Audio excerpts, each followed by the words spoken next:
Retaliate করতে পারে, হয়তো মিলিটারি অ্যাকশনও যেতে পারে, কারণ এটা ওদের লাইফ লাইন বলতে গেলে। কারণ আমরা জানি গালফ কান্ট্রির দেশগুলার ওয়ান অফ দ্য মেইন ইনকামের সোর্স হচ্ছে অয়েল ট্রেড। ইউএই প্রেসিডেন্ট বলেন, কাতারের প্রেসিডেন্ট বলেন, কেউ গাজার প্রবলেম নিয়ে একটু কথা তুলল না। এবং একই সাথে বাস ট্রাম্পও ডিড নট ফিল লাইক এটা নিয়ে কোনো ইস্যু আলাপই হয় না। হাতিয়ার ব্যবসা করে, অস্ত্র ব্যবসা করে, তাদের অস্ত্রের ব্যবসা করার জন্য তারা দুনিয়ার বিভিন্ন জায়গায়, বিশেষ করে থার্ড ওয়ার্ল্ড কান্ট্রি এবং গরিব দেশগুলোতে তারা বিভিন্ন ছোট ছোট কনফ্লিক্ট সৃষ্টি করে ইচ্ছা করে, যাতে তাদের হাতিয়ারের একটা বাজার থাকে। হরমুজ প্রণালীটা, এটা আমাদের যারা জানেন না তাদের জন্য দর্শকদের ভিতরে আমি বলতে চাই, যেটা বাংলাতে বলে হরমুজ প্রণালী আর ইংলিশে বলে স্ট্রেটস অফ হরমুজ।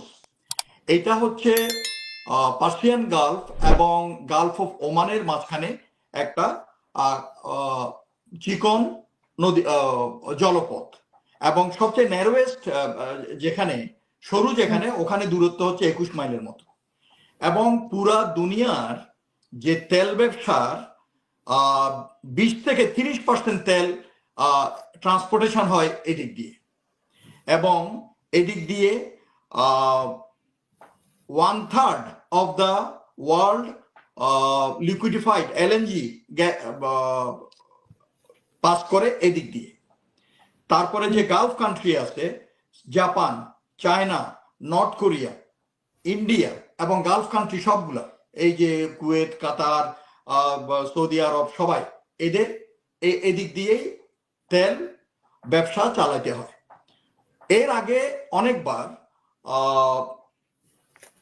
ভয় দেখাইছিল ইরান বিভিন্ন সময়ে, ক্রাইসিসের সময়, কিন্তু বন্ধ করে নাই। কিন্তু এইবার তারা এটা বন্ধ করছে। যদিও আমি একজন অ্যানালিস্ট হিসাবে বলবো that should be the last resort. কারণ এইটা বন্ধ করলে অন্যদের যেরকম ক্ষতি হবে, দুনিয়াব্যাপী যেরকম তেলের সাপ্লাই ডিসরাপশন হবে, বাধাগ্রস্ত হবে, তেলের দাম বেড়ে যাবে, তারপরে একটা ওই স্টক মার্কেটের দাম বেড়ে যাবে, এনার্জি সিকিউরিটির উপর একটা প্রবলেম রাইজ করবে পুরো দুনিয়াব্যাপী। তারপরে জিসিসি কান্ট্রিগুলা, গালফ কান্ট্রিগুলা হয়তো এই পশ্চিমাদের সহযোগিতায় তারা রিটেলিয়েট করতে পারে, হয়তো মিলিটারি অ্যাকশনও যেতে পারে, কারণ এটা ওদের লাইফ লাইন বলতে গেলে। কারণ আমরা জানি গালফ কান্ট্রির দেশগুলার ওয়ান অফ দ্য মেইন ইনকামের সোর্স হচ্ছে অয়েল ট্রেড। তারপরে হচ্ছে আপনার এইটা ছাড়াও মেরিটাইম যত ধরনের ব্যবসা থাকে, ট্রেড থাকে, এই ট্রেডগুলা ক্ষতিগ্রস্ত হবে, বাধাগ্রস্ত হবে। তো সেই জন্য আমরা গতকাল শুনতে পেলাম যে এটা ক্লোজ ডাউন করছে, এবং এটা ক্লোজ ডাউন করার প্রেক্ষিতে ইরান নিজেকেও সাফার করতে হবে, কারণ তার তেলও এইটা দিয়ে আসা যাওয়া করে, এবং তার দেশের ভিতরের কনজাম্পশন, এবং ইভেন কি তার এই যে নিউক্লিয়ার প্রজেক্ট চালানোর জন্য তার এগুলো দরকার আছে। তো তার অন্যান্য ব্যবসাও বাধাগ্রস্ত হওয়ার। ইরান কি একা সিদ্ধান্তে এটা করতে পারবে? মানে ইরানের সিদ্ধান্তে এটা হবে, হরমুজ প্রণালী বন্ধ করতে পারবে, নাকি ডিপেন্ড করে কোন সংস্থার? এটা তো ওরই ল্যান্ডমার্ক, এখন ওর হ্যাঁ ওদিকে যাইতে দেবে না, অসুবিধা কি? তো এটা নিয়ে হয়তো অন্যরা ইন্টারফেয়ার করতে পারে, এবং সেই জন্য বলতেছি।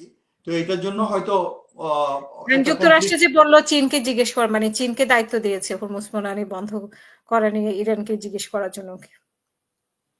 হ্যাঁ, বাট এটা চীনকে আমার মনে হয় এটা মিডিয়েট করার জন্য ইয়ে করতেছে, একটু কাম ডাউন করার জন্য। কিন্তু ইরান চাইলেই এটা ক্লোজ করে দিতে পারে, এবং এর আগে ভয় দেখাইছে, কারণ এটা ওদের জলসীমা, এবং এর ভিতরে ওরা বলবে যে আমাদের জলসীমাতে আমরা ইয়ে করতেছি, আমরা কোনো ইন্টারন্যাশনাল ল ভায়োলেট করতেছি না।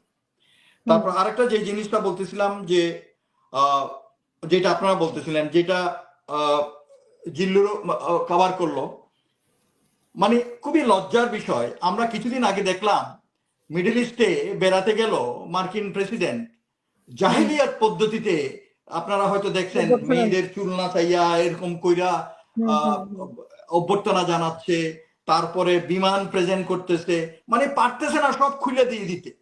এইভাবে ইয়ে করছে, অথচ মানে surprisingly none of the Muslim leader, এই যে সালমান বলেন, তারপরে এই যে ইউএই প্রেসিডেন্ট বলেন, কাতারের প্রেসিডেন্ট বলেন, কেউ গাজার প্রবলেম নিয়ে একটু কথা তুললো না। এবং একই সাথে বাস ট্রাম্পও ডিড নট ফিল লাইক এটা নিয়ে কোনো ইস্যু আলাপই হয় না, এবং আরাম করে সে ব্যবসা কইরা ওদের কাছে হাতিয়ার বিক্রি করে এই করে সেই করে চলে আসছে। তো একইভাবে এরা আমাদের পালসটা বুঝে, মুসলিম উম্মার ঐক্য যে নাই এটা ওরা বুঝে, এবং সেই জন্য ওই যে জিল্লুরও যেটা হিন্ট করতেছিল যে এরা আমাদেরকে ডিভাইড এন্ড রুল এই পদ্ধতিতে করতে চায় এবং একটা একটা করে নিতে চায়। এর আগে আমরা দেখছি মিথ্যা বয়ান দিয়ে মিথ্যা ন্যারেটিভ তৈরি করে মিথ্যা ইন্টেলিজেন্সের উপর করে দেখেন ইরাকের মতো একটা সভ্যতা, একটা দেশ ধ্বংস করে দিছে, সাথে সাথে রেজিমও চেঞ্জ করছে। একই কাম করছে লিবিয়াতে, তারপরে সিরিয়াতে, তারপরে ইরানকে নেওয়ার জন্য অনেক দিন ধরে ওরা খেলতেছিল। তো এইটা হচ্ছে ইয়ে।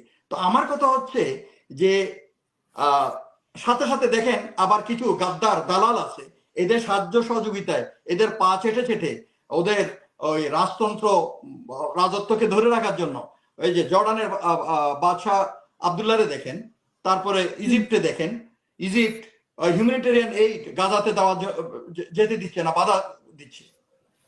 আবদুল্লাহ জর্ডানের উপর দিয়ে যে মিসাইল গুলো আসতেছে বা ড্রোন গুলো আসতেছে ওগুলোকে ইন্টারসেপ্ট করতেছে, আর কইরা আরো মানে প্রাউডলি বলতেছে আমি এতটা ড্রোন ইন করছি। মানে শয়তান গাদ্দার, এদের কোনো মানে আফসোস নাই যে আমি আমার ভাইকে মারতেছে আর আমি তাকায় তাকায় দেখতেছি। তো এই ওই যে প্রশ্ন করলো তার উত্তরে আমি বলতে চাচ্ছি এটা আমাদের দুর্ভাগ্য, আজকে আমাদের মুসলিম উম্মার ভিতরে ইউনিটিটা নাই, এবং ওরা আমাদের মধ্যে ভাইকে ইউজ করতেছে ভাইয়ের এগেনস্টে মারার জন্য। এটা আমরা ইতিহাসে অনেক আগে থেকে দেখতে পাচ্ছি।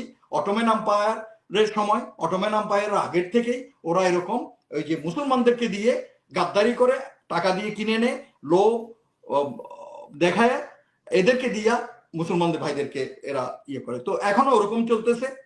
এখন থার্ড ওয়ার্ল্ড হবে কি হবে না এটা সময় বলে দেবে, বাট আমি বলতে পারি যে এটা খুব তাড়াতাড়ি বন্ধ হবে না। It is going to be a protracted war.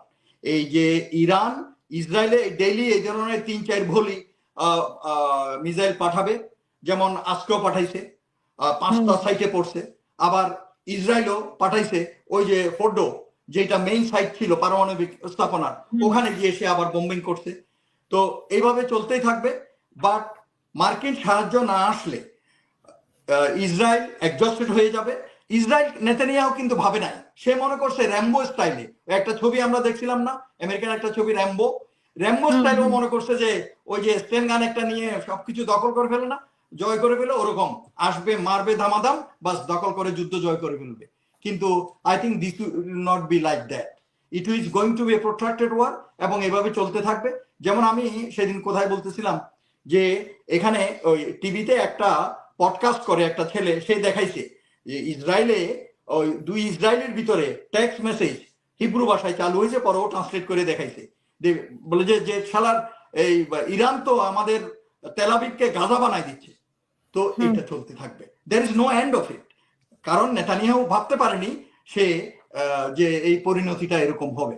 তো সেই জন্য আমি যেটা মনে করি, হাজার যুদ্ধবাজ হলেও আজকাল কিন্তু যেহেতু মাস পপুলেশন চায় না যুদ্ধ, এবং সবাই জানে যে যুদ্ধের একটা এফেক্ট আছে, সেজন্য সবাই যত পারে এই কনফ্লিক্ট থেকে সরে আসতে চায়। কিন্তু যদিও দুনিয়ার বড় বড় মুরব্বী যারা যে হাতিয়ার ব্যবসা করে, অস্ত্র ব্যবসা করে, তাদের অস্ত্রের ব্যবসা করার জন্য তারা দুনিয়ার বিভিন্ন জায়গায়, বিশেষ করে থার্ড ওয়ার্ল্ড কান্ট্রি এবং গরিব দেশগুলোতে, তারা বিভিন্ন ছোট ছোট কনফ্লিক্ট সৃষ্টি করে ইচ্ছা করে, যাতে তাদের হাতিয়ারের একটা বাজার থাকে। তো এটা মানে এটা একটা অস্ত্রের ব্যবসা হবে আর কি, মানে যুদ্ধ যতদিন থাকবে। ইয়েস, আপনি দেখেন অ্যারাউন্ড দ্য ওয়ার্ল্ড, এই ছোট ছোট জায়গায়, আফ্রিকাতে বলেন, আমাদের এশিয়াতে বলেন, এবং অন্যান্য জায়গায় এগুলো হচ্ছে, এবং ওদের কাছে গিয়ে অস্ত্র বিক্রি করতেছে। এই যে ট্রাম্প এর আগের বারও ফার্স্ট ভিজিট করছিল আয়শা সৌদি আরবে, এইবারও আয়শা ভিজিট করলো মিডল ইস্টে, এবং 3 কান্ট্রি করে আসলো, সবার কাছে হাতিয়ার বিক্রি করে আসলো। তো এই হচ্ছে অবস্থা। তো এখন রাশিয়া এবং চায়না ওরা আমাদের পাশে আসবে কিনা, চায়না তো প্রথমেই বলছিল, চায়না, টার্কি, পাকিস্তান, রাশিয়া, এরা বলছিল যে ওরা নিন্দা জানিয়েছিল আমেরিকার যে ইসরায়েলের যে এই ধরনের আনপ্রভোকড যে অ্যাটাক করলো কোনো উস্কানি ছাড়া এটার, এবং বলছে দে হেট ইট, এবং তারা ইরানের পাশে আছে। কালকেও আমরা শুনেছি পুতিন বলতেছিল যে ইরানের পাশে আছে। তো এখন আমার কথা হচ্ছে যে ইট will depend on the next response of USA.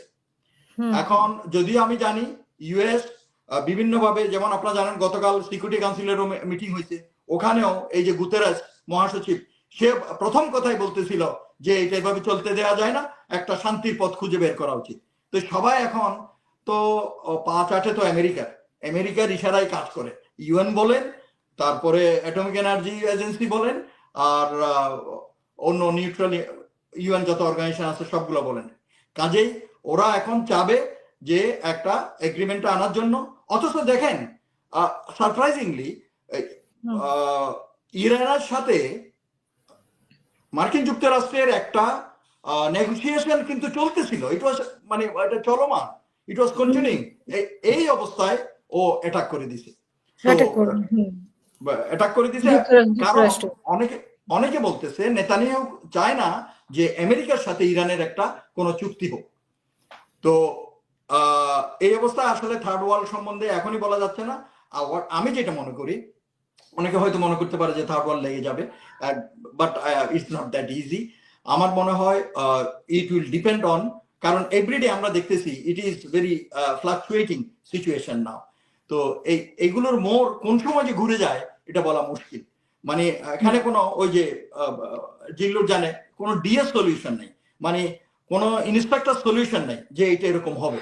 আমরা we can guess, we can assume, but আমি যেটা বলবো আমেরিকার নেক্সট রেসপন্সের উপরে, নেক্সট অ্যাক্টিভিটিসের উপরে বোঝা যাবে যে জিনিসটা কোন দিকে আগাচ্ছে, কোন দিকে যাচ্ছে।